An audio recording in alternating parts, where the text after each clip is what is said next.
5 years ago, the subprime mortgage crisis in the United States erupted, plunging the global economy into the worst recession since the Great Depression, as output, employment, and trade all collapsed.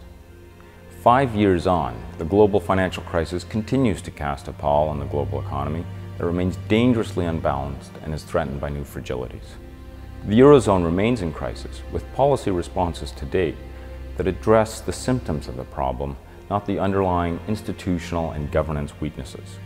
The result has been unemployment that in some Eurozone countries is at Great Depression levels.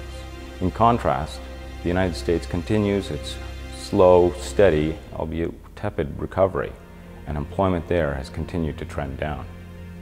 The U.S. fiscal situation is less encouraging, however, with public debt on an unsustainable path over the medium term, and, absent a resolution of the debt ceiling crisis, a looming fiscal shock in the form of expiring tax cuts.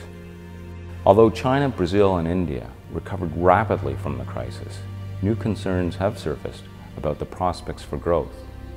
The starting point for CIGI'12 is the recognition that the legacy of the global financial crisis is felt across a spectrum of issues, including the short-term outlook for growth, global financial regulation and strengthening the Financial Stability Board, the challenges for poverty reduction and sustainable development, and the transition in global leadership.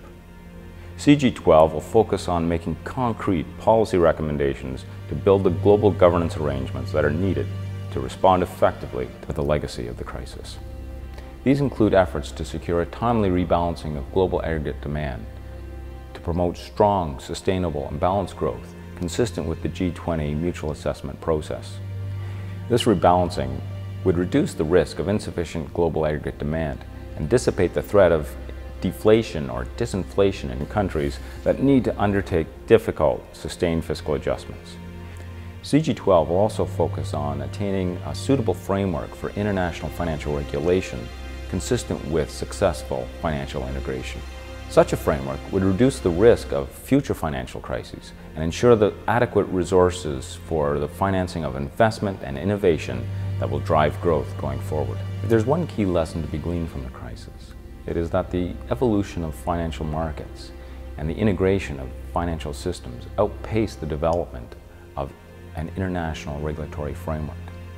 In this environment, financial firms exploited gaps in legal and regulatory frameworks in a process of regulatory arbitrage that put the entire global economy at risk. In addition, the conference will address the role of the international financial institutions as the key institutions of multilateral cooperation, assisting their members through the provision of key public goods. The International Monetary Fund plays a key role in providing the public good of international financial stability by assisting its members in striking the right balance between financing and adjustment, and by undertaking surveillance of members' policies to identify imbalances before they become crises. To be effective, however, the IMF must be viewed as legitimate, credible, and effective. Fundamental governance challenges at the World Bank will also have to be overcome if it is to be expanded in order to provide the key public goods that will be increasingly important in coming decades. A retreat from the architecture of international cooperation would be particularly damaging given the growing urgency of fostering sustainable development and eliminating poverty. Finally, CIGI'12 will examine the lasting effects of the crisis on global economic and strategic leadership by considering the connection between global economic size and the provision of the leadership needed to resolve global collective action problems. This question of leadership will not be resolved at CIGI'12, but it is hoped that the discussion at the conference will begin to identify proposals to close the gaps in global governance revealed by the crisis.